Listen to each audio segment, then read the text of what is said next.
네, 여러분 반갑습니다. 또 지난 한 주간 잘 지내셨죠? 오늘 이제 화요일 그리스도를 본받아 제22장 인간의 비참한 상태에 대한 내용을 함께 살펴보려고 하는데요.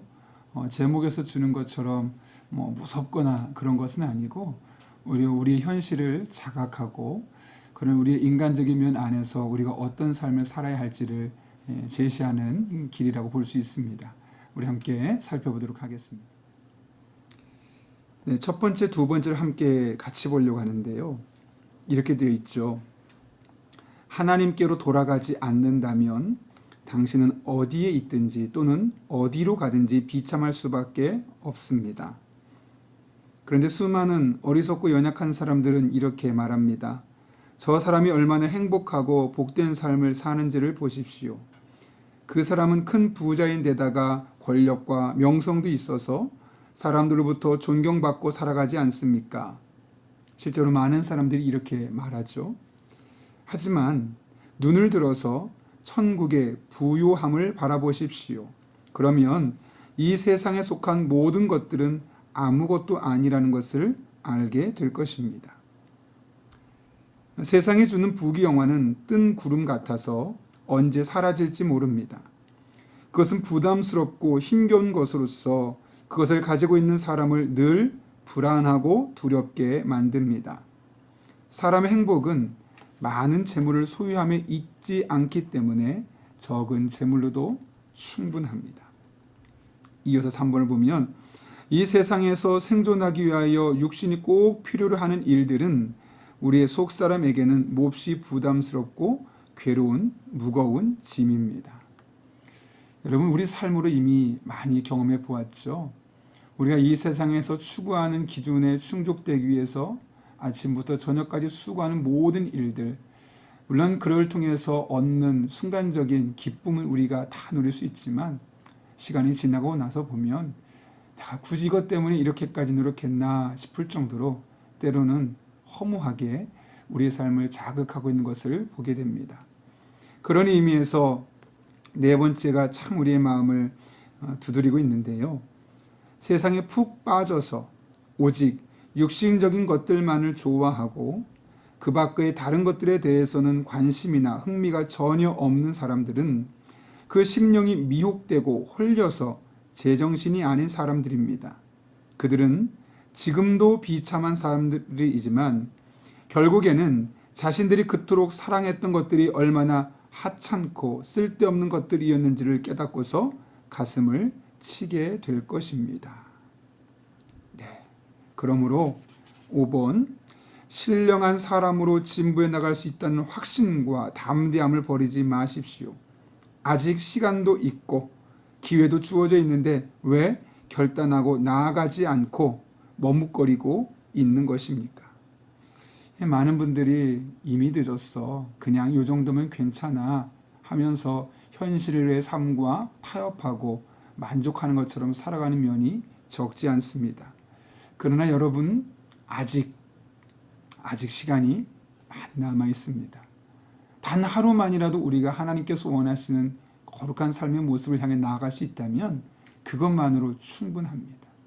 비록 우리가 60년, 70년을 우리가 원하는 삶과 다른 이 세상이 말하는 하찮고 쓸데없는 것들 향해 달려왔다 할지라도 마지막 숨을 거두기 하루만이라도 정말 하나님을 묵상하고 하나님과의 깊은 영적 교제를 사모하고 그 주어진 기회를 우리가 잘 활용한다면 그 하루만으로도 우리는 또 다른 은혜와 하나님과의 교제를 깊이 경험할 수 있는 것이죠. 물론 하나님이 주시는 안식처로 건너가기 위해서는 물과 불을 통과하지 않으면 안 됩니다. 온 힘을 다해서 애쓰고 힘쓰지 않는다면 악을 이길 수 없습니다. 이 연약한 육신을 입고 살아가는 동안에는 죄에서 벗어날 수도 없고 힘들고 괴로운 것이 없이 살아갈 수도 없습니다. 어쩌면 이게 우리의 현실이라는 것이죠. 이 세상에서 죄로부터 완전히 자유로울 수 있는 사람도 없고 항상 행복하고 즐겁고 평안한 삶을 사는 것도 우리에겐 현실적으로 불가능할 수 있다는 거죠. 왜 그렇습니까? 6번에 보면 이렇게 말합니다.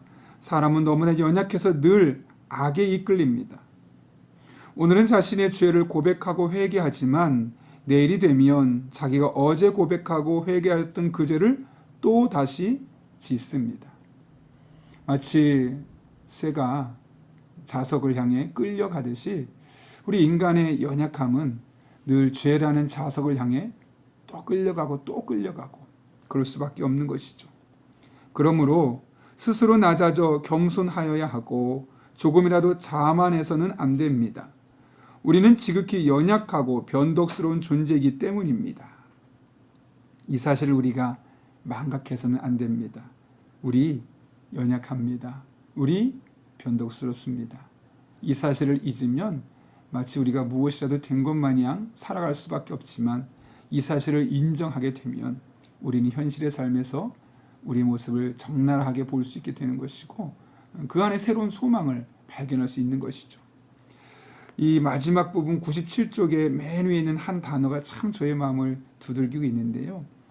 그런 경우에는 자신을 초신자로 여기고서 지극히 선한 삶에 대하여 다시 가르침을 받는 가운데 자신이 장래의 삶과 행실을 고쳐서 영적으로 더 진보할 소망이 있는지 여부를 조심스럽게 타진해 보는 것이 지혜롭고 선한 일입니다.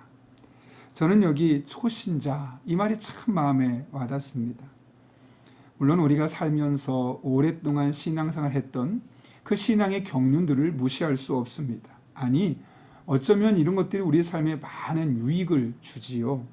그런데 때로는 초신자의 마음가짐이 절실히 필요할 때가 있고 이 초신자의 마음가짐이 훨씬 더 우리의 신앙적인 삶, 영적인 삶을 유익하게 만드는 것을 보게 됩니다.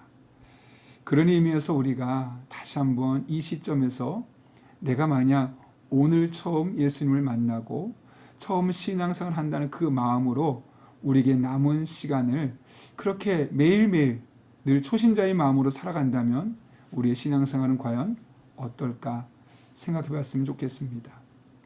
이를 일컬었던 분은 초심이라고 그러죠.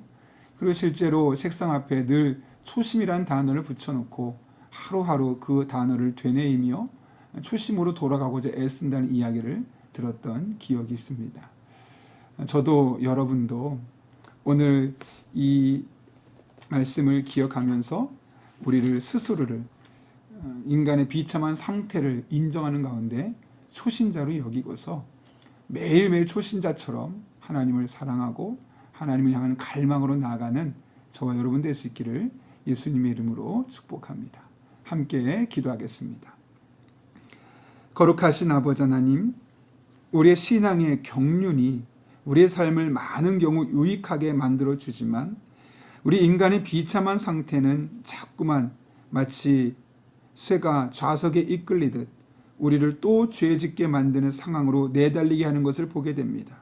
그런 의미에서 매일매일을 초신자처럼 초심을 회복하고 살아가는 삶의 자세가 얼마나 귀한지 깨닫습니다. 오늘 이 시간으로 내가 다시 초신자라는 마음을 가지고 하나님 앞에 다시 믿음으로 달려갈 수 있는 주의 종들 되게 도와 주옵소서. 그리하여 인간의 비참한 상태에 이끌려 살아가는 것이 아니라 늘 하나님과 영적으로 호흡하고 하나님과 친밀한 교제를 나누고 이 모든 것을 경험한 이후에 하나님과 가까이함이 내게 복임이라 라고 고백할 수 있는 주의 종들 되게 하여 주옵소서. 예수님의 이름으로 기도하옵나이다. 아멘.